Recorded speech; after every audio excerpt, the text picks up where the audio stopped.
প্রতি রাতে না একটা লোক আমার ঘরে আসে।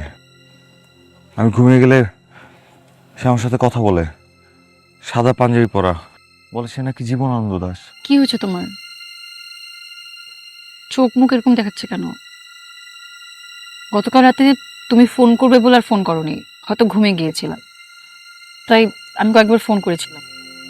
আচ্ছা, তুমি যেন কি বলছিলে, মানে জীবনানন্দ দাস, আহ, আপনি এখানে আসবেন না, বাজে চিন্তা, আপনি কেউ না, কি কি যেন এমন বলছিলে।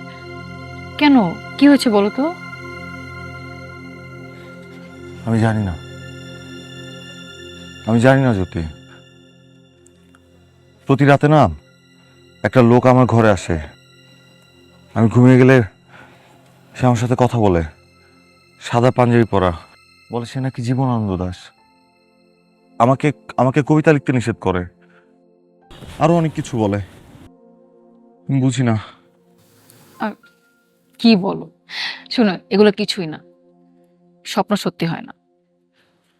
আসলে তুমি অনেক দিন পরে কিছু একটা লিখছো, তো একটা জিনিস নিয়ে ভাবছো, প্রতিদিন রাতে এটা লিখছো, এই জন্য তোমার চিন্তা দিয়ে এগুলো হয় স্বপ্নে। এগুলো কিছুই না, ঠিক হয়ে যাবে। আচ্ছা, তুমি কাল রাতে কি কবিতা লিখেছো? দাও তো।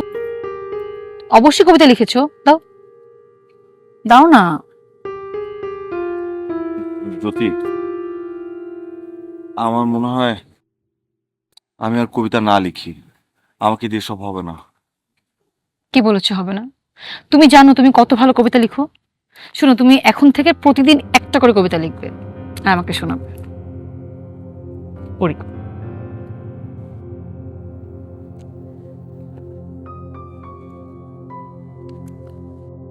ফিরে এসো তুমি, আমার হৃদয় আজ ঘাস। তুমি যেও না কোয়ার, সবুজ বুকে দুপা দলে। ফিরে এসো নক্ষত্রের রূপালী রাতে। আমি আজও তোমাদের পৃথিবীতে আছি, পৃথিবীর বয়সী জাগ্রত পুরুষের মতন।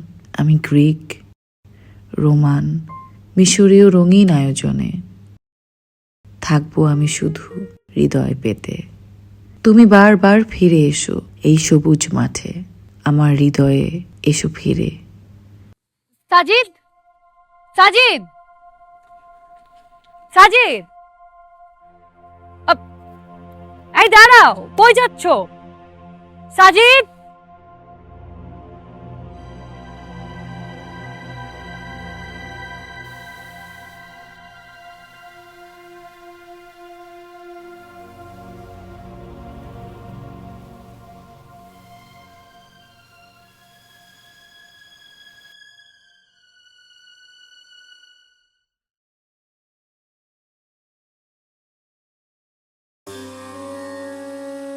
সাজিদ,